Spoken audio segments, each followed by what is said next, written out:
Éxodo 20. Y quería pedirle el favor, hermano, que lea conmigo los primeros 7 versículos de Éxodo capítulo 20. ¿Estamos listos, mis hermanos? Ok, lea conmigo entonces.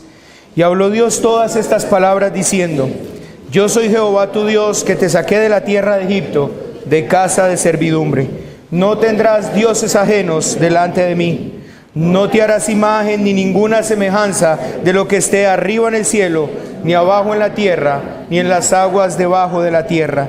No te inclinarás a ellas ni las honrarás, porque yo soy Jehová tu Dios, fuerte, celoso, que visito la maldad de los padres sobre los hijos, hasta la 3ª y 4ª generación de los que me aborrecen, y hago misericordia a millares, a los que me aman y guardan mis mandamientos. No tomarás el nombre de Jehová tu Dios en vano, porque no dará por inocente Jehová al que tomare su nombre en vano.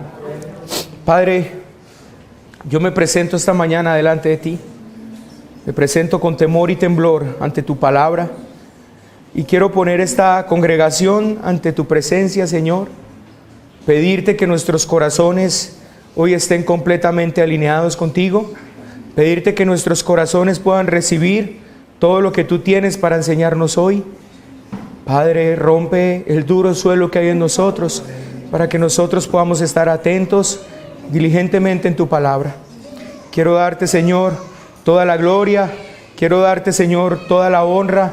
Quiero darte toda la alabanza por este tiempo que estamos aquí. Y gracias, Señor, por permitirnos abrir tu palabra.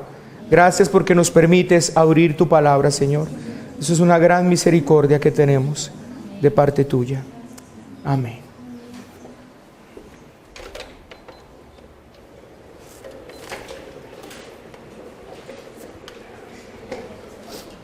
Señor, gracias, Señor.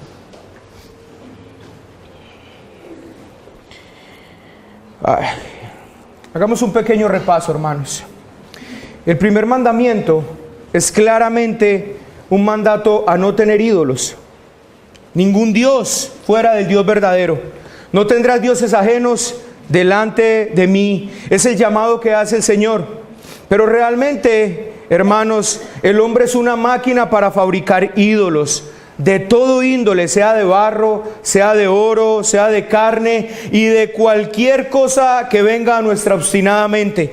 Es por esta razón que solo aquellos que están en Cristo pueden realmente tener al Dios verdadero como Dios suyo, pues Cristo venció la fuente de donde procede toda idolatría, esto es, el diablo. Todos los idólatras realmente sirven y adoran no un ídolo, sino al diablo. Siendo que Cristo venció para los suyos y expuso públicamente en un desfile triunfal a las huestes de maldad en las regiones celestiales, entonces un cristiano puede tener a Dios como Dios suyo. El segundo mandamiento es de algún modo una ratificación contundente del primer mandamiento, puesto que expresa que si se tiene a Dios por Dios nuestro, entonces nuestra adoración no podrá ser como nosotros queremos, sino como Dios, el Dios nuestro, dice que se le adore. Y Él hace un llamado a que se debe conocer a este Dios y no hacerse ninguna imagen ni física ni mental de este Dios que Él mismo no haya mostrado. Puesto que si nuestra imagen de Dios no es la imagen que Él mismo reveló, entonces nuestra adoración realmente es un aborrecimiento a ese Dios. Ahora, el papel de Cristo en este segundo mandamiento es glorioso. ¿Por qué? Porque Cristo es la imagen visible del Dios invisible. O sea, nadie podrá tener una imagen correcta de Dios si no es única y exclusivamente por medio de Cristo. Por esto un judío, un musulmán, un hindú, un católico romano, un testigo de Jehová, un mormón y etcétera, etcétera, no puede adorar al Dios verdadero. Jesús dice: nadie conoce al Padre sino el Hijo y aquel a quien el Hijo se lo quiera revelar. Entonces la verdadera adoración por ende fluye de y confluye en Cristo. Así que si alguien quiere tener una imagen correcta de Dios, tiene que dedicarse a conocer a Cristo, porque el que ve a Cristo ve al Padre. Y esto no quiere decir verlo en un aspecto físico, sino verlo en todas sus excelencias, verlo como la Escritura lo revela, verlo como lo dieron a conocer los apóstoles, quienes fueron los que lo vieron, los que lo palparon, los que lo tuvieron de frente. Si tenemos que creer en alguien de cómo es Cristo, es creerlo solamente a los apóstoles. ¿Y dónde se encuentra esta revelación de Cristo? En la Escritura. Los 10 mandamientos, amados, reflejan pues claramente el carácter santo del Trino Dios. Santo, santo, santo. Cada una de las personas de la Trinidad es santo. Él es el Señor de toda la tierra. Pero el tercer mandamiento, de manera clara, evoca el respeto absoluto que Dios merece de toda criatura. No tomarás el nombre de Jehová tu Dios en vano, porque no dará por inocente Jehová al que tomare su nombre en vano. Este tercer mandamiento de manera clara evoca el respeto absoluto que Dios merece de toda criatura. Veremos 3 puntos hoy: el contenido y el alcance de este tercer mandamiento. Segundo, la parte positiva del tercer mandamiento. Y tercero, Cristo en el tercer mandamiento. Como pueden ver, hemos visto a Cristo en cada uno de los mandamientos. En el primero, Él es el que derrota la fuente de los ídolos. En el segundo, Él es la imagen visible del Dios invisible, para que usted y yo podamos tener una imagen correcta de Dios. Y en este tercero vamos a ver qué papel juega Cristo en este tercer mandamiento. Así que vamos a ver en primera medida el contenido y el alcance de este tercer mandamiento. Lo primero que debemos preguntarnos al leer este pasaje es: ¿a qué se refiere la Biblia cuando nos habla del nombre de Dios? No tomarás el nombre de Dios en vano. Lo que responderemos a esta pregunta es que cuando la Biblia habla del nombre de Dios, se está refiriendo a todo el santo ser de Dios. No se refiere al apodo con que nos referimos a Él, sino lo que en esencia es Dios. Usted y yo, hermano, tenemos un problema cuando vemos la palabra nombre, porque la palabra nombre de alguna manera simplemente se usa como apodo para identificarnos a nosotros, pero el pensamiento judío no es ese. Obviamente esto es un poco complejo para nosotros en Occidente, porque nuestro nombre realmente no tiene mucho que ver en muchos casos con quienes somos nosotros. ¿Qué es Roosevelt? No tengo ni idea, pero de seguro no tiene mucho que ver con lo que soy yo. Pero no así en el pensamiento de Oriente Medio. Para ellos su nombre era lo que definía claramente quiénes eran ellos. Así que si usted quiere leer conmigo, por favor, el Salmo 75:1, deje una seña allí, vamos al Salmo 75:1. Usted se va a dar cuenta de algo importante allí.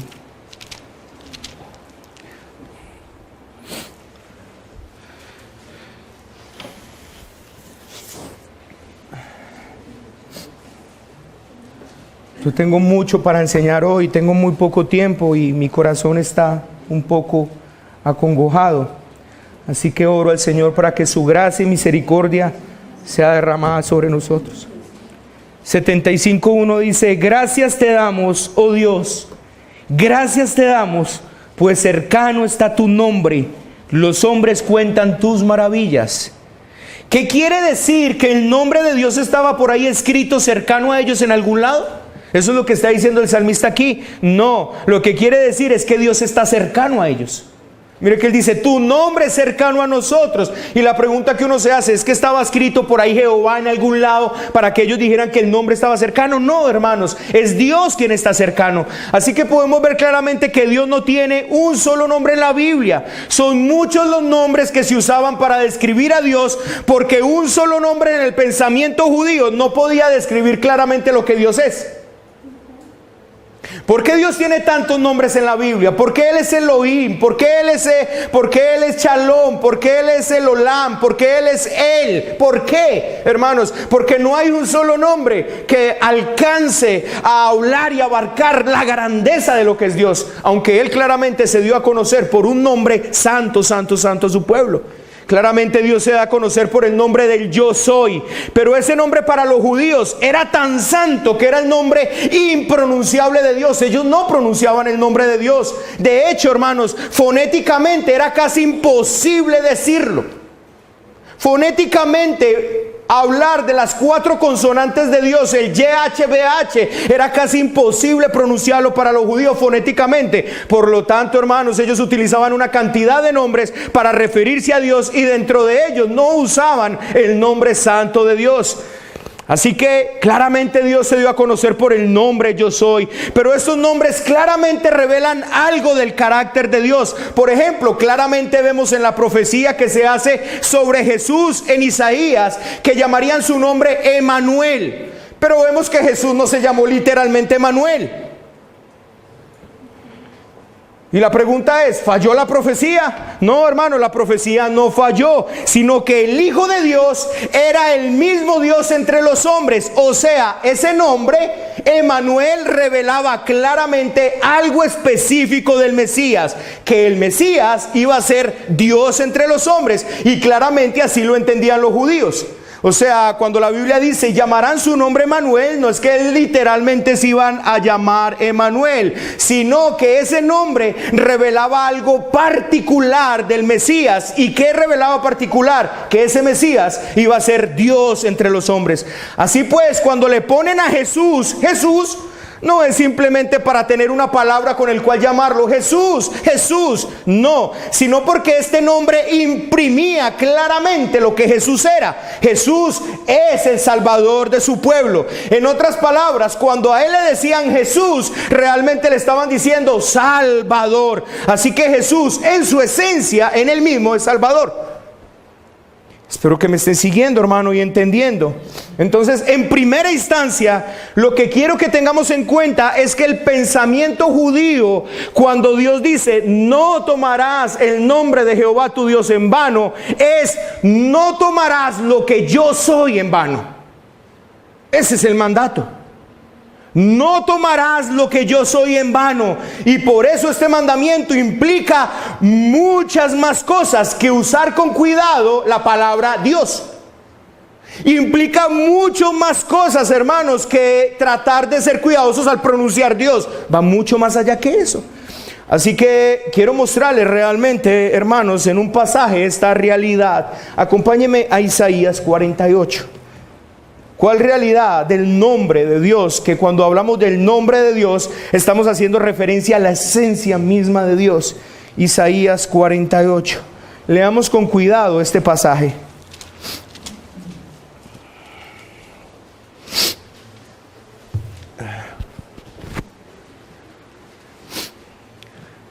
Miren esto, hermanos. Léalo con mucho cuidado, porque esto es crucial para el mensaje de hoy. Es crucial. Isaías 48, 8 dice: si nunca lo habéis oído, ni nunca lo habéis conocido, ciertamente no se abrió antes tu oído. Ah, no, la expresión es sí. O sea, está dando una afirmación. Sí, nunca lo habéis oído, ni nunca lo habéis conocido. Ciertamente no se abrió antes tu oído, porque sabía que siendo desleal habías de desobedecer. Por tanto te llamé rebelde desde el vientre. Pero mire lo que dice en el verso 9: por amor de mi nombre diferiré mi ira, y para alabanza mía la reprimiré para no destruirte. Quiero que usted entienda bien esto, hermanos, porque es importante lo que Cristo vino a hacer con nosotros. Quiero que usted mire este pasaje, que lo tenga ahí en su mente, porque es clave y central en el mensaje de hoy. Por amor de mi nombre diferiré mi ira, y para alabanza mía la reprimiré para no destruirte. He aquí, mire lo que dice: te he purificado y no como a plata, te he escogido en horno de aflicción. Por mí, por amor de mí mismo lo haré. ¿Para qué? Para que no sea amancillado mi nombre, y mi honra no la daré a otro. Óyeme, Jacob, y tú, Israel, a quien llamé, yo mismo, yo el primero, yo también el postrero. Hermanos, escuchen esto. Aquí este pasaje deja ver claramente que la elección de Dios de un pueblo, que el Señor no haya derramado esa ira sobre ese pueblo, no fue por ese pueblo, sino por su nombre, para que su nombre no se mancille en la tierra. Quiero que usted entienda esto, por favor, con todo el corazón, hermanos. Lo que trato de decir es esto, mire. Cada que un hombre, cada que un pecador viene a los pies de Cristo por el Evangelio, es un hombre menos que mancilla el gran nombre de Dios. ¿Logras entender por qué el pueblo del Señor es un pueblo diferente de todos los pueblos? Ven que tú y yo fuimos salvos por la gracia de Dios y que nuestro Redentor murió en la cruz del Calvario para que usted y yo no vivamos nuestras vidas al antojo, sino precisamente todo lo contrario. Dios nos salvó por medio de su Hijo para que usted y yo no mancilláramos más el nombre de Dios en la tierra. O sea, hermanos, usted y yo somos la misericordia de Dios de que todos los hombres mancillan su nombre, de que todos los hombres deshonran su nombre, pero Él nos salvó a nosotros, nos dio la gracia de que nosotros seamos uno menos de esos hombres que deshonran el nombre de Dios y mancillan el nombre de Dios en esta tierra. Así que usted y yo somos a causa del celo que Él tiene por su nombre, no a causa de nosotros. ¿Ve estas cosas, hermanos? Usted y yo somos a causa del celo que Él tiene por su nombre, no a causa de nosotros. Es como cuando usted dice, voy a dejar mi nombre limpio. Le pregunto, ¿quiere decir que usted va a limpiar la palabra de cómo lo llaman? Cuando usted se dice, voy a dejar mi nombre en limpio, ¿usted está diciendo, voy a dejar Carlos en limpio? No, hermanos. Seguro que lo que usted quiere decir es, quiero que vean lo que yo realmente soy.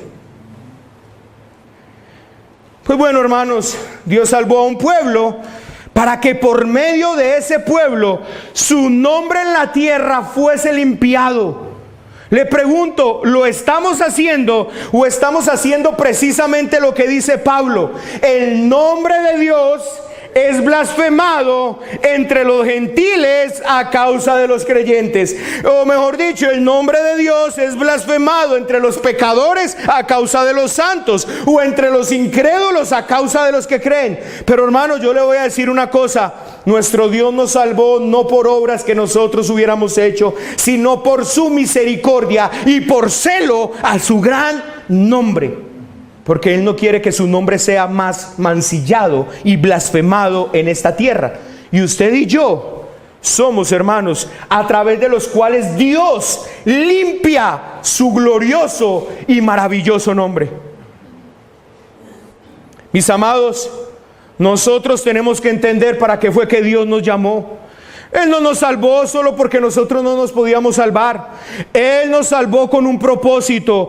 Él no derramó su ira sobre nosotros por un propósito. Y usted y yo, en vez de estar haciendo que su nombre sea glorificado y temido en esta tierra, nos estamos preguntando qué tan cerca del pecado podemos andar para no ir al infierno. ¿Será que puedo hacer esto sin pecar?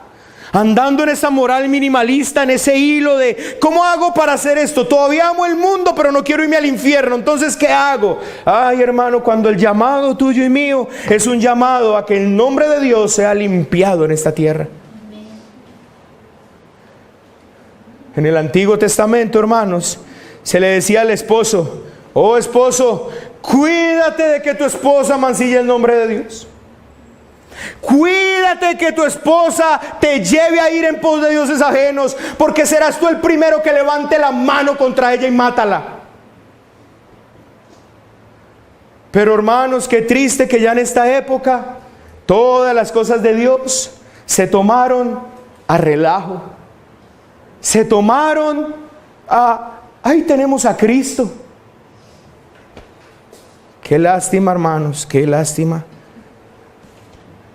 Así que lo que este mandamiento prohíbe es que tomemos su nombre o sus nombres o cualquier cosa que se relacione con Dios o con sus obras y tratarlas de manera irreverente, irrespetuosa, despectiva, en broma, vacía o sin ningún propósito.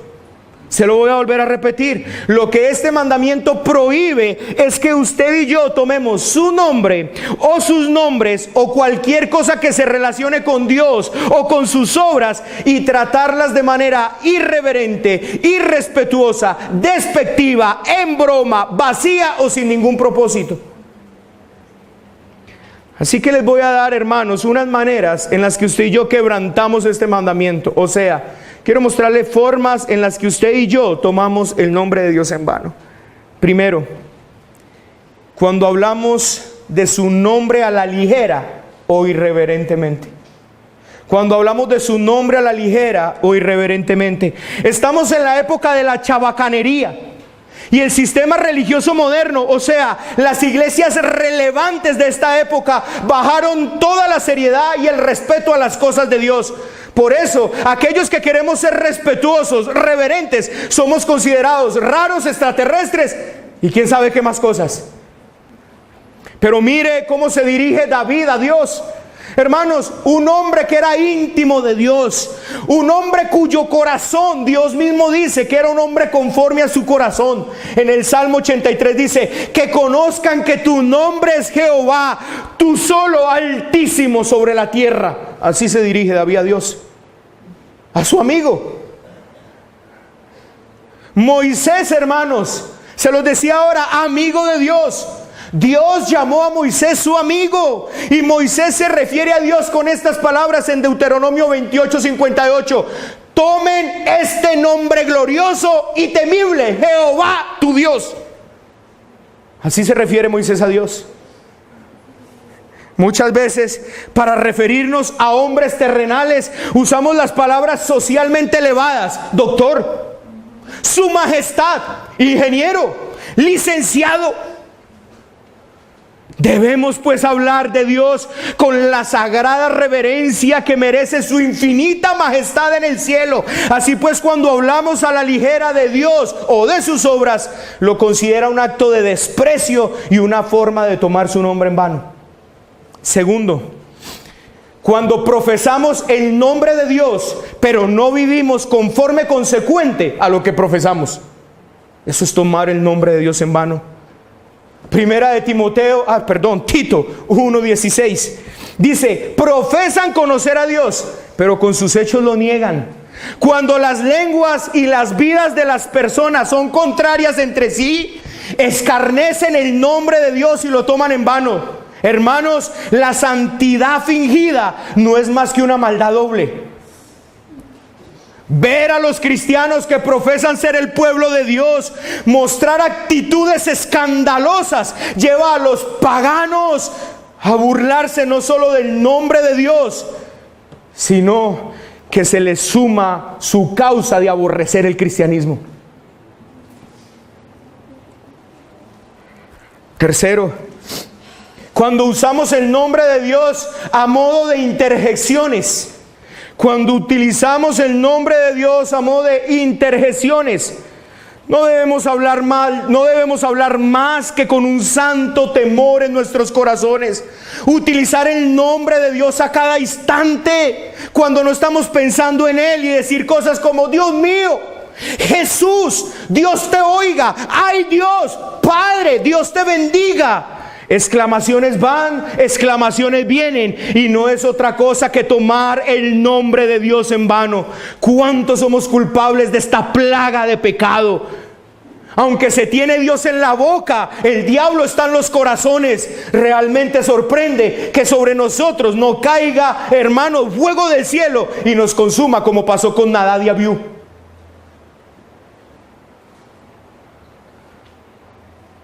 Y creo que ustedes entienden claramente lo que estamos hablando. ¡Ay, Dios! ¡Ay, Señor! ¡Dios mío! ¿Han visto los programas de televisión donde los más horribles paganos es: Dios te bendiga, Dios te bendiga? Ah, hermanos, no sabemos lo que estamos haciendo. Cuarto, cuando lo adoramos con nuestros labios, pero no así con nuestro corazón, es tomar el nombre de Dios en vano. Dios exige el corazón. El corazón es lo principal en el cristianismo. No hay cristianismo verdadero sin corazón. Isaías 29:13 dice: este pueblo se acerca a mí con su boca y con sus labios me honra, pero su corazón está lejos de mí. Los hipócritas toman el nombre de Dios en vano. Su cristianismo es una mentira. Parecen honrar a Dios, pero no lo ama. Sus corazones persiguen sus propias pasiones. Oseas 4:8 dice: en maldad levantan su alma. Parafraseando Ezequiel 33:31 dice: levantan los ojos al cielo, pero sus corazones están arraigados en la tierra. ¿Cuántos esta mañana en el tiempo de cánticos tomaron el nombre de Jehová en vano? Y solo quiero que recuerden una vez más que Dios no dará por inocente al que tome su nombre en vano. Quinto, cuando le oramos pero no creemos en Él, es tomar el nombre de Dios en vano. Hermano, la fe es una virtud que honra grandemente a Dios. Romanos 4:20 lo expresa así: Abraham se fortaleció en fe, dando gloria a Dios. Ay, hermanos, cuánto pecado hay con nosotros, en nosotros con esto. Mire, personas que pasan toda una mañana o toda una tarde orando para levantarse igual o peor. Lo único que sucedió fue que pecó durante 6 horas y se cree muy espiritual. Yo estoy orando, y lo único quien se lo cree es esa persona, porque nadie más lo puede ver. ¿Y por qué está igual? Porque fue a orar creyendo, no en la palabra, no en lo que la palabra de Dios dice, sino creyendo en lo que yo pienso que es. Ay, hermanos, ¿y mejoraremos con esas oraciones cuando el objeto de la fe es uno mismo? ¿Mejoraremos cuando haremos oraciones enfocadas solamente en lo que yo creo, en lo que yo pienso? Así que solo tomo el nombre de Dios en vano durante un largo rato, pero lo peor, ni cuenta se da. Y luego se ufana de su espiritualidad como para añadir un poco más a la maldad que traía antes de orar. Roosevelt, ¿estás diciendo que yo puedo orar 6 horas pecando? Sí, hermanos. De hecho, yo no sé quién era que decía, un puritano decía: cuando hablo peco, cuando callo peco, cuando oro peco, en todo momento peco. Pero ¿sabe qué es lo peor, hermanos? Cuando ni siquiera nos damos cuenta de eso. O como dijo una persona: hay algo peor que no ser cristiano: creer que se es y no serlo. Oh, si aquí hay una persona que no ha nacido de nuevo, oh, hermano, hay misericordia para ti. Las puertas del cielo no se han cerrado. El arca del Señor no ha cerrado la puerta todavía. Hoy los Noé clamamos: arrepiéntanse. Hoy Cristo clama por medio de nosotros: arrepiéntanse. Pero ¿qué de aquellos que se creen que son cuando no son? ¿Qué oportunidad hay para aquellos? Por otro lado, aquellos que van orando y dicen: nada va a pasar cuando oro, sigo igual. No es sino una muestra de orgullo y de incredulidad. Un buen tiempo para tomar el nombre de Dios en vano. Hermano, si tú vienes a orar por la salvación de tus seres queridos, entonces tienes que creer que Dios salva. Si tú vienes a salvar, si tú vienes a orar para que Dios salve tus hijos, mínimo tienes que creer que Dios salva. Si vienes a pedir humildemente misericordia, tienes que saber que Él es misericordioso para con quienes lo invocan. Si tú vienes de todo corazón: Señor, ten misericordia de mí, tú tienes que estar seguro que si vienes humildemente reconociendo al Señor tu necesidad, Él no te va a rechazar, porque Él es fiel a su palabra y Él derramará misericordia sobre tu vida. Sexto, cuando profanamos o degradamos su palabra de alguna forma. Cuando la palabra de Dios anda en la boca de un borracho, ¿les ha pasado? ¿Les ha pasado que se encuentran con borrachos que hablan la palabra de Dios? Me ha pasado, han venido a tocar acá. Ha venido un borracho aquí a predicarnos. Es como una perla al alcance de un cerdo. Hermanos, es un grave pecado hablar de la palabra de Dios cuando realmente no me importa o me importa muy poco lo que ella diga. ¿Recuerdan 2 de Pedro 3:4?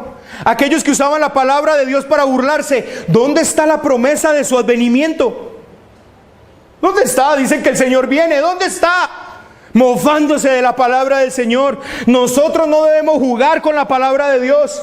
Es quebrantar el segundo mandamiento. Los blasfemos que usan la palabra de Dios para su propio beneficio, y no solo el económico, sino cualquier beneficio. Hermano, quiero que usted sepa, contender por la fe, cuando lo que quiero es defender una posición y no realmente la escritura, es tomar el nombre de Dios en vano.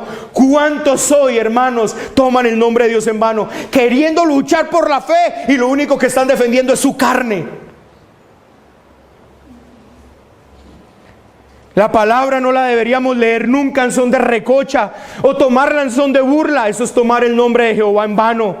El historiador Eusebio habla de un hombre que hizo una broma con la escritura y quedó loco. Dios lo castigó con locura. Jugar con la escritura denota un corazón manifiestamente profano. Nuevamente recordé haciendo esto mi horrible pecado al respecto de eso. Usaba la escritura para hacerle burla a la gente. Yo lo hice. Cuán profanos somos cuando no tenemos el nombre santo de Dios en serio. Le decía yo a la gente, le regalo Amós 4:1. Iba la gente feliz a leerla y era solamente para decirle vaca de Bazán. Corazones profanos, la santa palabra de Dios, que tiene poder para resucitar a los muertos, usada como burla. Aquellos que usan la escritura para defender cualquier pecado. Aquellos que usan la escritura para defender cualquier pecado no son más que profanos que deshonran el nombre del Señor. Aquellos que toman la escritura para decir que Cristo nos dio libertad y que hay cosas que podemos hacer en libertad de conciencia sin tomar en cuenta que la Biblia tiene un espíritu, lo único que hacen es profanar la escritura y no dar a Dios por inocente al que tome su nombre en vano. Hermanos, tomar el pasaje, les voy a decir cómo se puede usar esto. Les voy a decir cómo funciona. Toman un pasaje, como cuando Pablo le dice a la iglesia de Tesalonicenses que no se junten con los desordenados. Entonces, ¿sabe qué pasa? Tienen una mano de impíos en la iglesia, tienen una mano de que se hacen llamar hermanos en la iglesia, y dice, ¿y por qué no se separan de ellos? Porque la Biblia no nos dice que debemos de separarnos. No, la Biblia dice que te separes de todo el que anda desordenadamente. No. Pero es que desordenadamente ahí quiere decir aquellos que no trabajen. Y ellos son mentirosos. Hay unos ladrones, pero son tan buenos para trabajar. Ay, amados. Me pregunto, si Pablo manda separarnos de los que no trabajan, ¿será que esto no quiere decir que nos separemos de los inmorales, de los mentirosos, de los avaros? Obviamente, hermano, no hablamos de los del mundo, sino aquellos hermanos que andan en desorden. Pero no me puedo separar porque él es muy mentiroso, pero es muy buen trabajador. Entonces, claramente los mandatos o los mandamientos, si no tienen un espíritu, nada de esto que les estoy predicando realmente sirve. Si este mandamiento es tan solo como dice aquí, no tomarás el nombre de Jehová tu Dios en vano, entonces usted decide no hablar más del nombre de Dios para no tomarlo en vano, y eso solamente, esto no tiene una extensión que abarca. Hermanos, nada de lo que yo le estoy hablando aquí tiene sentido. Séptimo, cuando juramos por Dios.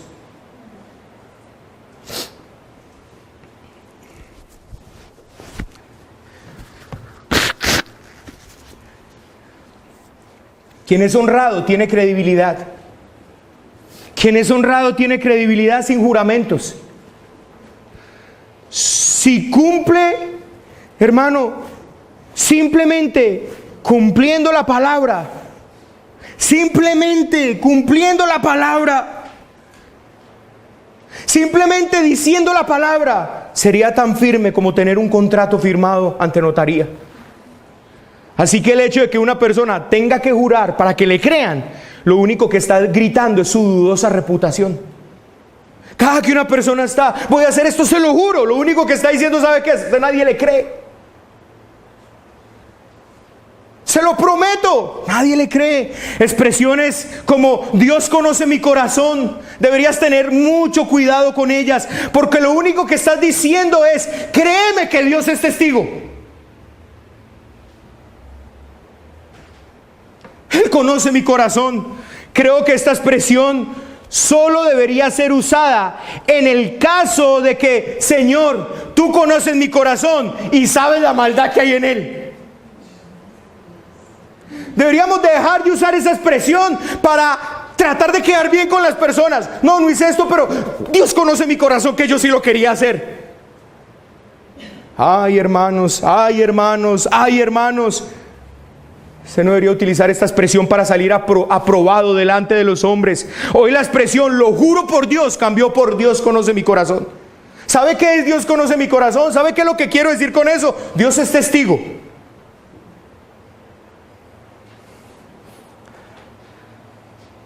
Pero usted y yo deberíamos ser personas de palabra, personas del reino, que hacemos nuevamente que nuestra palabra tenga valor. Que si usted dice que va a estar a cierta hora, es a esa hora. Si usted dice que va a llamar, entonces llama. Si usted dice que voy a orar por ti, entonces ora. La otra persona debe estar segura que si el hermano Héctor le dijo voy a orar por ti, el hermano Héctor está orando por mí. No tiene que decir se lo prometo, no tiene que decir de verdad, seguro, no tiene que decir nada de eso. Podría sacar la expresión nuevamente de Tomás de Aquino. Cuando Tomás de Aquino estaba escribiendo un ensayo y uno de sus discípulos lo llama, Aquino, Aquino, las vacas vuelan. Y salió Tomás de Aquino a mirar las vacas volando. Y se empezó a burlar de él. Ay, ¿usted cree que las vacas vuelan? Y le dijo a Aquino, no, es que no es eso. Es que es más fácil las vacas vuelan a que los hijos de Dios mientan.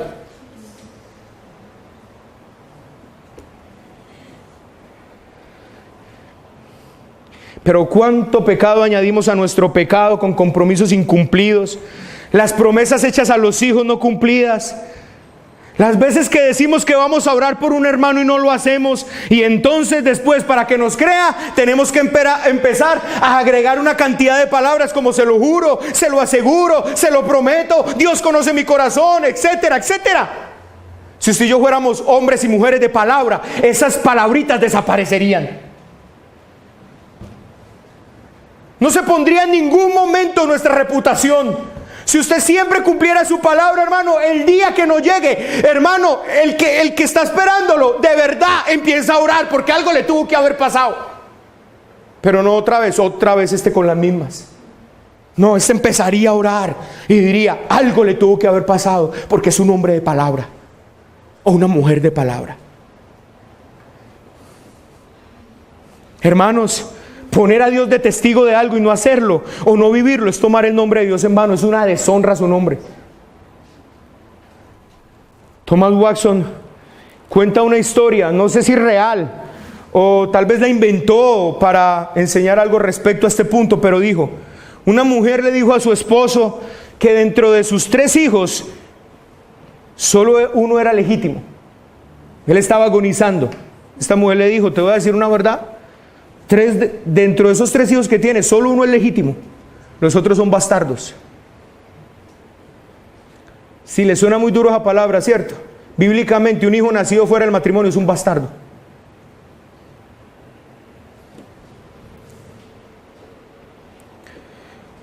Entonces el padre, que se encontraba en su lecho de muerte, deseaba que los encargados del testamento descubrieran cuál era el hijo legítimo para darle todos los bienes. A la muerte del padre, los albaceas, o sea, los encargados del testamento, ataron el cadáver de este hombre a un árbol y le entregaron arco y flechas a cada uno de sus hijos, diciéndoles que quien disparara al corazón del padre quedaría con la herencia. El que le dé justo en el corazón se va a quedar con la herencia. 2 de los hijos dispararon tan cerca como pudieron de su corazón. Pero el tercero, cuando iba a disparar, la fuerza de la sangre corrió por dentro de él tan intensa que se negó a disparar. Esto ayudó a los albaceas para determinar que ese era su hijo verdadero y le entregaron la herencia.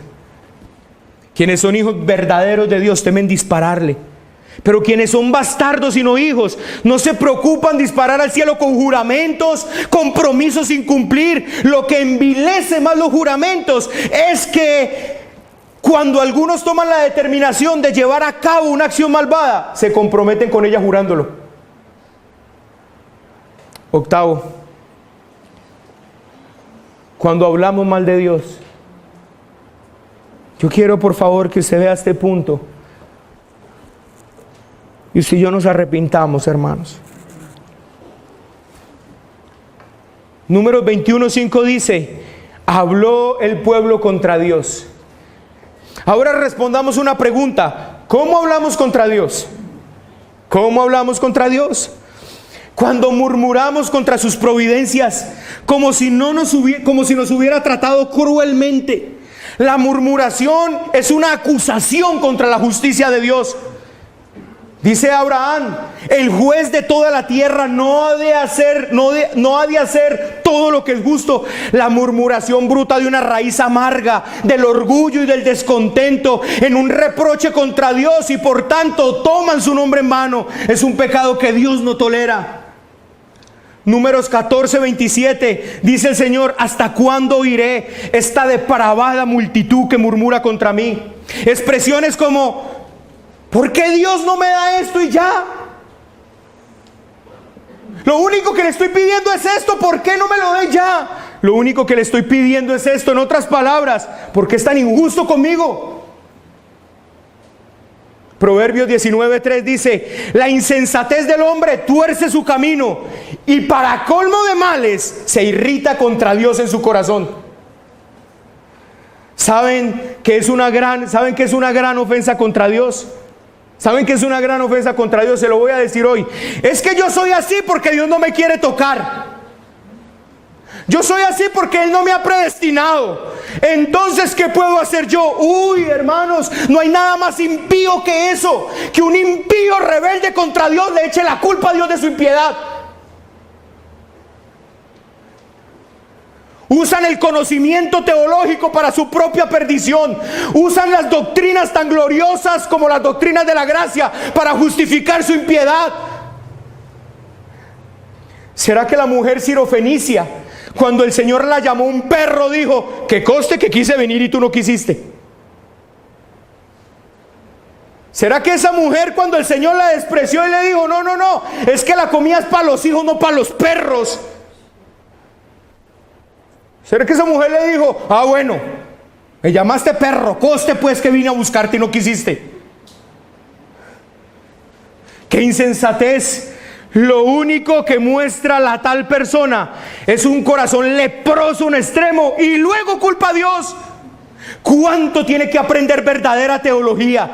¿Cuánto tiene que entender la inmanencia de Dios? ¿Y cuánto le tiene que aprender en humildad a la mujer sirofenicia? ¿Cuánto tiene que aprender? Oh, yo le voy a decir una cosa, amigo, esta mañana: si su corazón es un corazón perverso, no le añada perversidad echándole la culpa a Dios. Vaya delante de Él, humíllese delante de su presencia y dígale: Señor, yo tengo un corazón perverso, yo tengo un corazón inclinado al mal, yo tengo un corazón totalmente malo. Señor, haz algo por mí. Y si Él te dice: no quiero, tú le dices: Señor, ¿y dónde voy a ir? ¿Y dónde voy a ir? Y vuelves y le dices: Señor, tengo un corazón perverso y aquí estoy. Y si Él te dice: es que usted es un perro, entonces usted le dice: ¿y a dónde voy a ir, Señor? ¿A dónde voy a ir? Y vuelves ahí, y vuelves ahí, y vuelves ahí. Tenéis que tener un corazón humilde. Ahora resulta que Dios tiene la culpa de nuestra maldad. Novena: cuando falseamos una promesa. Si Dios me permite vivir, haré tal cosa, y realmente no tienes ni la más mínima intención de hacerla. Nos vemos mañana. Sí, claro, si Dios lo permite. Ojalá llueva para no ir por allá. Ay, mis amados, Nuestra promesa debería ser sagrada o inviolable. Sin embargo, si hacemos una promesa y mencionamos el nombre de Dios en ella sin tener la intención de cumplirla, es un pecado doble. Mentimos y a la vez tomamos el nombre de Dios en vano. No se sabe qué es peor: la persona que dice mañana nos vemos, demostrando la seguridad de lo cual no tiene, porque nadie tiene el control de su mañana.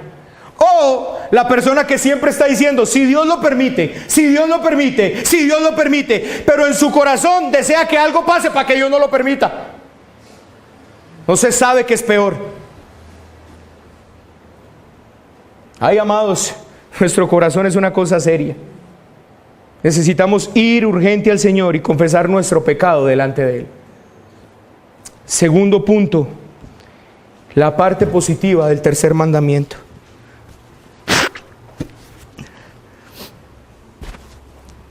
Hermanos, toqué 9, pero hay muchos más.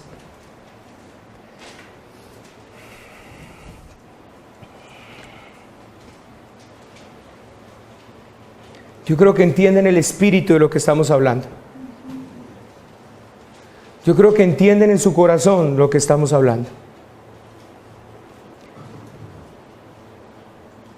La parte positiva.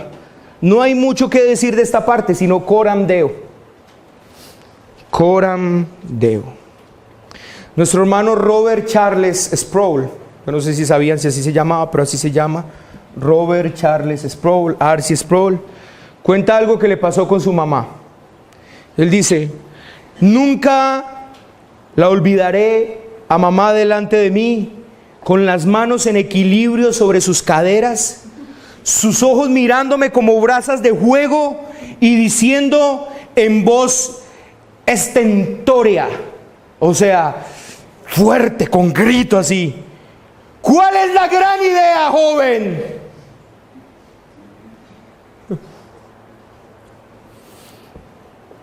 Instintivamente sabía que mi madre no me estaba haciendo una pregunta abstracta acerca de su teoría. Su pregunta no era una pregunta en absoluto, era una acusación velada. Sus palabras fueron traducidas fácilmente para decir: ¿por qué estás haciendo lo que estás haciendo? Ella me estaba desafiando a justificar mi comportamiento con una idea válida y yo no tenía ninguna. Recientemente un amigo me hizo con toda seriedad la misma pregunta. Él preguntó: ¿cuál es la gran idea de la vida cristiana? Llévese esto hoy. ¿Cuál es la gran idea de la vida cristiana? Él estaba interesado en el objetivo primordial y último de la vida cristiana. Para responder a su pregunta, caí en la prerrogativa de teólogo y le di un término latino. La gran idea de la vida cristiana es coram Deo. Coram Deo. Coram Deo captura la esencia de la vida cristiana. Esta frase latina literalmente se refiere a algo que se lleva en la presencia de o ante la presencia de Dios. Vivir coram Deo es vivir toda la vida en la presencia de Dios, bajo la autoridad de Dios, para la gloria de Dios. Esta frase literalmente se refiere a algo que se lleva a cabo en la presencia de Dios, hermanos. O sea, se lo voy a volver a decir, es vivir toda la vida en la presencia de Dios, bajo la autoridad de Dios, para la gloria de Dios. Vivir en la presencia de Dios es entender que todo lo que estamos haciendo, en donde lo estemos haciendo, estamos actuando bajo la mirada escrutadora de Dios.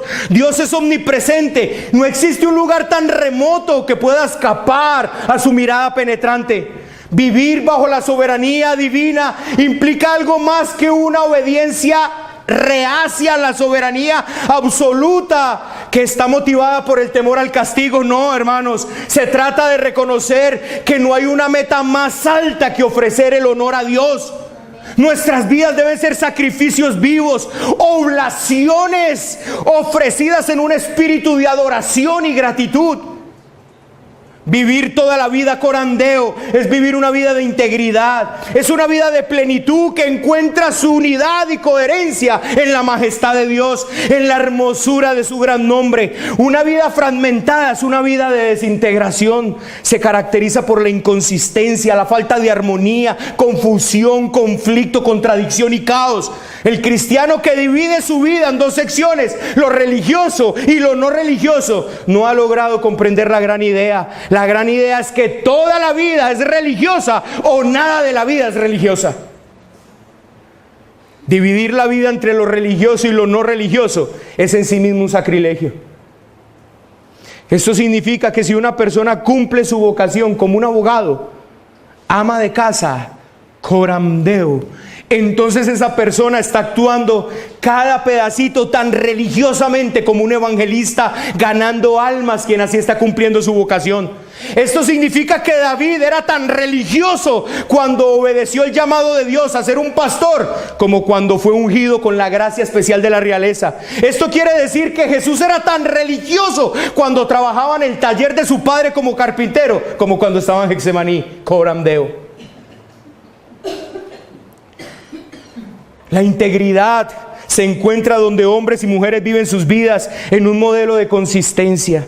Es un modelo que funciona de la misma forma básica en la iglesia y fuera de la iglesia. Es una vida que está abierta delante de Dios. Es una vida en la que todo lo que se hace para el Señor. Es una vida vivida por principio y no por conveniencia. Por humildad ante Dios, no por desafío. Es una vida vivida bajo la tutela de la conciencia, que su conciencia está presa a la palabra del Señor. Corandeo ante el rostro de Dios, ante su gran nombre, ante su majestad. Esa es la gran idea. Junto a esta idea, nuestras otras metas y ambiciones se vuelven meras trivialidades.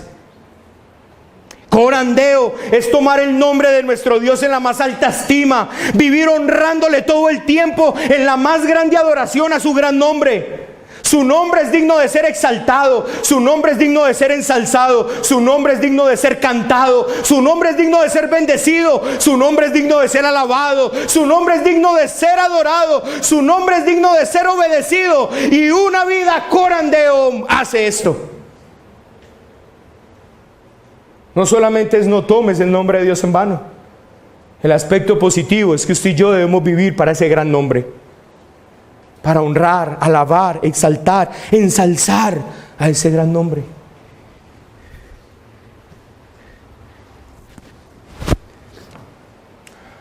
Tercero, Cristo en el tercer mandamiento.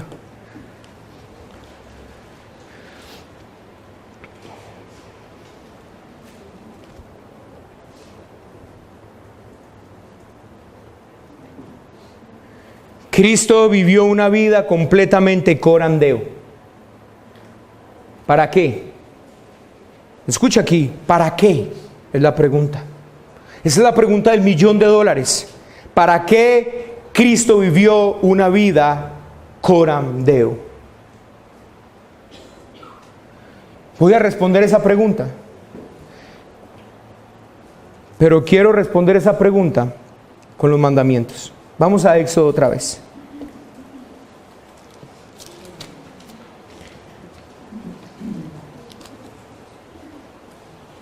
Tal vez esto es parte de lo más glorioso que usted pueda aprender hoy y que usted pueda meditar hoy. Quiero que usted mire el contexto en el que se dieron los 10 mandamientos. Quiero que usted mire lo que implicaron esos 10 mandamientos. Acompáñeme a Éxodo 19.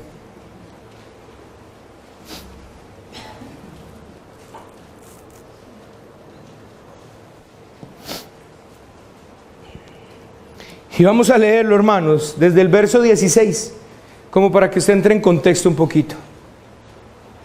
Dice: aconteció que al tercer día, cuando vino la mañana, vinieron truenos y relámpagos, y espesa nube sobre el monte, y sonido de bocina muy fuerte, y se estremeció todo el pueblo que estaba en el campamento.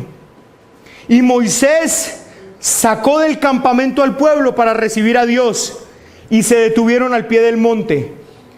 Todo el monte Sinaí humeaba porque Jehová había descendido sobre él en fuego, y el humo subía como el humo de un horno, y todo el monte se estremecía en gran manera. Hollywood no es capaz de hacer esto. El sonido de la bocina iba en aumento, en extremo. Hermano, la bocina no venía de los hombres. De hecho, voy a hacer un pequeño paréntesis. Hace 8 días cometí un error gramatical en algo que les dije hace 8 días. Y voy a corregirlo en este momento, ya que me acordé de esto. Cuando terminé el mensaje, un hermano se me acercó y me dijo: pastor, escuché mal, dijiste porque yo cosa. Y cuando yo fui a mirar dije: ay, sí, hermano, la embarré, perdóname. Entre 8 días lo corrijo, así que lo voy a corregir en este momento. Cuando Moisés subió al monte y estaba en la presencia de Dios, yo sé que usted va a recordar esta frase que la dije hace 8 días. Y Jehová apareció en el monte, y Jehová estuvo en el monte. No fue Moisés quien dijo: Jehová, Jehová, grande y temible, Dios grande en misericordia, lento para la ira. No fue Moisés, fue Dios mismo. O sea, Él se aparece en el monte y Él empieza a caminar, y Él mismo, mientras camina, Él se proclama a sí mismo: Jehová, Jehová, Dios fuerte, grande y temible. Creo que hay grandes implicaciones ahí trinitarias, pero no quiero hablar de eso. Simplemente quería corregir: no fue Moisés, fue Dios. Y cuando entonces Moisés escuchó decir eso de parte de Dios, se arrojó rostro en tierra y adoró. Corrijo: fue Dios, no Moisés. Ahorita sí volvamos acá.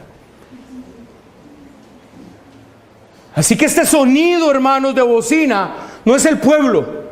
Viene de arriba, viene del cielo mismo. Hay un estruendo, hay humo, la montaña se estremece ante la presencia de Dios. Hermano, las cosas inertes se estremecen ante la presencia de Dios. Es Dios quien está descendiendo en ese monte, y la montaña no lo soporta. Algo inerte no soporta esa presencia. Con razón dijo el Señor: Dios es capaz de levantar hijos de Abraham aún de las piedras. Y mire, el sonido de la bocina aumentando en extremo. Moisés hablaba y Dios le respondía con voz tronante. Hermano, Hollywood no es capaz de hacer esto. Mi imaginación no alcanza a comprender tal despliegue de gloria y poder. Y descendió Jehová sobre el monte Sinaí, sobre la cumbre del monte. Y llamó Jehová a Moisés a la cumbre del monte, y Moisés subió. Y Jehová dijo a Moisés: escucha, desciende, ordena al pueblo que no traspase los límites para ver a Jehová, porque caerá multitud de ellos. Siga leyendo. Y también que se santifiquen los sacerdotes que se acercan a Jehová, para que Jehová no haga en ellos estrago. Moisés dijo a Jehová: el pueblo no podrá subir al monte Sinaí, porque tú nos has mandado diciendo: señala límites en el monte y santifícalo. Y el Señor dijo: no, ve otra vez, ve, desciende, y subirás tú y Aarón contigo, mas los sacerdotes y el pueblo no traspasen para subir a Jehová, no sea que haga en ellos estragos. Entonces Moisés descendió y se lo dijo al pueblo. Hermano, entiende esto, comprende esto. Cristo vivió corandeo para que tú y yo nos acerquemos. Cristo vivió corandeo, porque es que el hecho claro acá es que usted y yo no nos podíamos acercar. Usted y yo no nos podíamos acercar. Estábamos lejos siquiera de mirar su gran nombre. Pero Él vivió a la perfección este mandamiento. Cristo vivió corandeo, honrando el nombre de Dios, santificando el nombre de Dios. Por tanto, el Padre nuestro, el Señor, dice: santificado sea tu nombre. Él vino a santificar el nombre de Dios, no para que usted y yo nos acerquemos con irreverencia. No, hermanos, no para que usted le pueda decir: ¿qué hubo, parce? ¿Cómo está? ¿Quiere que le diga una cosa? Descubrí una iglesia cuyo nombre es Manada de Lobos. ¿Puede creer, hermanos? Esto no es un chiste. Esto es real. Una iglesia en Bogotá, que salió un artículo en Espectador al respecto de esta iglesia, que se llama Manada de Lobos. Para que todos los que llegan ahí puedan vivir libremente. Si se quiere poner aretes, si se quiere tener el pelo así como un pon, si quiere tener tatuajes, no importa. Ahí están todos los lobos con el Señor Jesucristo. Es verdad. Manada de Lobos se llama.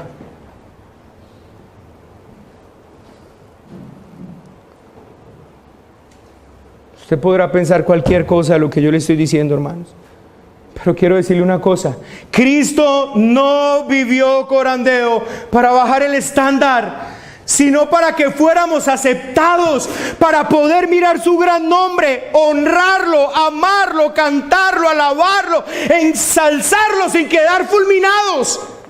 ¿Comprende, hermano? Es que quiero decirle una cosa. Si Cristo no vive corandeo por usted y por mí, no importa cuán reverentemente, no importa cuán arrastrado se quiera meter ante la presencia de Dios, no puedes. No importa qué tan santo te creas en tu corazón. No importa, sin Cristo, hermanos, aún este pueblo que estaba tembloroso. Mire lo que dice, hermano, por favor, léalo conmigo en el versículo 18, para que usted mire cómo estaba el pueblo. El pueblo no estaba tomando esto en recocha. El pueblo no estaba tomando esto, hermano, simplemente a la ligera. Mire, todo el pueblo observaba el estruendo y los relámpagos y el sonido de la bocina y el monte que humeaba, y viéndolo el pueblo temblaron. ¿Y qué, hermanos? ¿Y qué? ¿Entiende esto, hermanos? Mire, ellos, el Señor no le dice: no se acerquen porque es que están ahí armando una recocha. No, hermanos, el Señor le dice que no se acerquen porque aquí habrá una mortandad terrible. Y el pueblo estaba humillado, el pueblo veía todo este estruendo. Y mire lo que sucede después. Mire, y dijeron a Moisés: habla tú con nosotros y nosotros oiremos, pero no hable Dios con nosotros para que no muramos. ¿Lo ven, hermanos? ¿Ven cuál es la esencia de esto que estamos hablando acá? ¿Ven por qué murió Cristo en esa cruz del Calvario? ¿Ven por qué Él vivió una vida corandeo, todo para la gloria de Dios? Para que usted y yo hablemos con Dios y no muramos. No para que usted y yo hablemos con Dios irreverentemente, para que usted y yo nos podamos acercar a Él con toda la reverencia, con toda la santidad, con toda la pureza, y ser recibidos y aceptados por Él. Qué recocha la que se hizo hoy, creyendo que Cristo murió en la cruz del Calvario para bajar los estándares, y que usted y yo entonces ahora podemos: ¿qué hubo, viejo? ¿Cómo estás hoy? Bien, papi, todo bien, yo estoy muy bien, niño.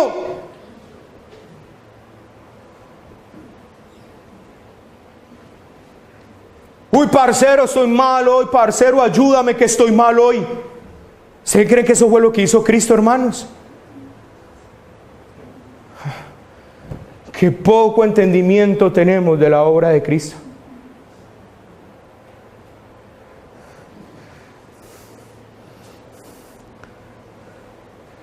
Todos los que usan de la palabra de Dios hoy, que no están en Cristo, producen la ira de Dios.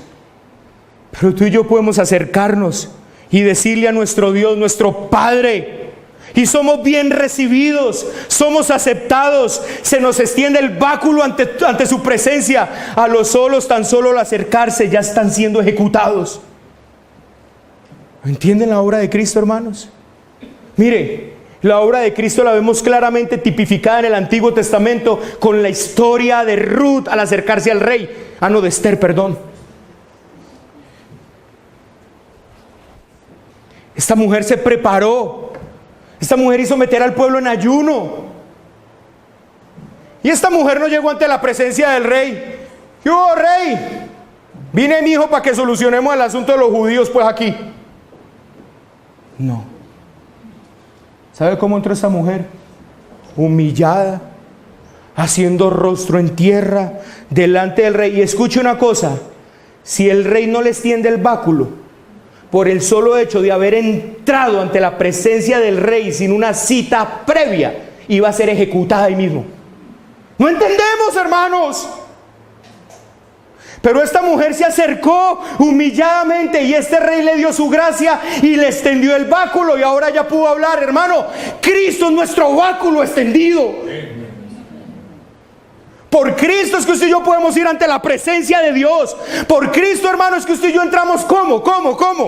¿Qué hubo, Padre? Ya vine porque Cristo murió por mí. No. Señor, vengo reverentemente ante tu presencia por los méritos de Cristo. Sigue, hijo mío, eres bien recibido. Tú honras mi nombre, tú santificas mi nombre. Por medio de ti estoy limpiando mi nombre en esta tierra. ¿Entienden, hermano? ¿Entienden, por favor?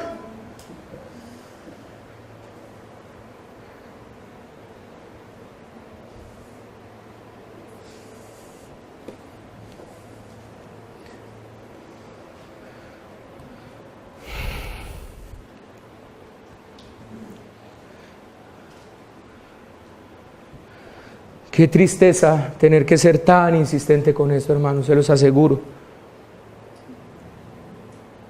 He estado con mi corazón dolido estos días. Con el hermano Carlos hemos hablado mucho este tiempo. Ya no solo combatimos con los no creyentes. De hecho, quiero que le diga una cosa, hermano. El mundo nunca ha sido un problema para la iglesia. Nunca fue un problema para la iglesia. La iglesia fue un problema para el mundo. La iglesia donde llegaba afectaba al mundo. La iglesia donde llegaba todo lo cambiaba. ¿Por qué? Porque ellos vivían corandeo. Pero hoy, hermanos, tenemos que luchar. Es con los que se llaman cristianos y que todo esto lo bajaron. Y ahora no hay reverencia. Y ahora no importa llegar tarde. Cristo nos entiende. No importa si cantamos o no, Cristo ve mi corazón. No importa si ofrendamos o no, Cristo sabe mi pobreza. Oh, hermano, qué entendimiento de Cristo tan bajo, hermanos, tan bajo. Y yo sé que me hallo aquí, hermano, en una batalla espiritual. Sé que me hallo aquí ante una batalla espiritual. Y quiere que le diga una cosa, hermanos. Yo esto lo puedo entender solo por la gracia de Dios. Solo por la misericordia de Dios. Pero ¿en qué momento el sacrificio de Cristo se convirtió en algo tan bajo? Vivamos nuestras vidas. Gracias, Cristo, tú nos entiendes. Hagamos esto, tú nos entiendes. Hermano, ni Él nos entiende, ni nosotros lo entendemos.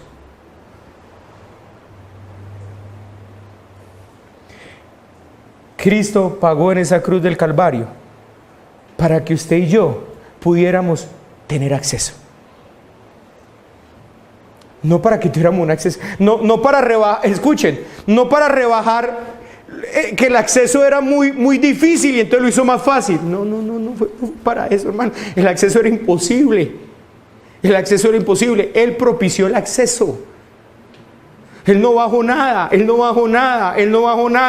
Él propició el acceso para que usted y yo santamente fuéramos a Él y pudiéramos ser recibidos, amados, bienvenidos, queridos, gozosos.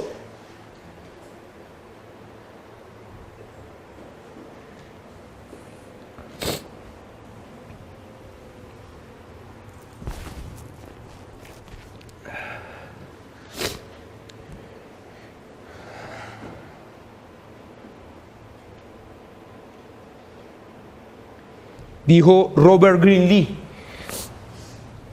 un hombre en 1886 que murió el año que yo nací, 1978. Jesucristo es el Hijo del hombre sin pecado, el Hijo de Dios con poder, el más alto ideal de la literatura, con la más notable personalidad filosófica, el máximo problema de los críticos, la doctrina fundamental de las teologías, el pan celestial para el hambre del mundo, el agua del cielo para la sed de la tierra. Jesús es la gloria del cielo para la vergüenza de la tierra, la gracia del cielo para la culpa del mundo, la esperanza del cielo para la desesperanza de la tierra, el amor del cielo para el odio del mundo, la paz del cielo para las luchas de la tierra, el perdón del cielo para los pecados del mundo, la vida del cielo para la muerte de la tierra. Todo esto y mucho más es Jesucristo. El tratar de explicar a Jesucristo es imposible. El ignorar lo desastroso y el rechazarlo es fatal. Pero en cambio conocerlo es amarlo, amarlo es creer en Él, y creer en Él es ser salvo, y ser salvo es ser radical y dramáticamente transformado por el tiempo y la eternidad.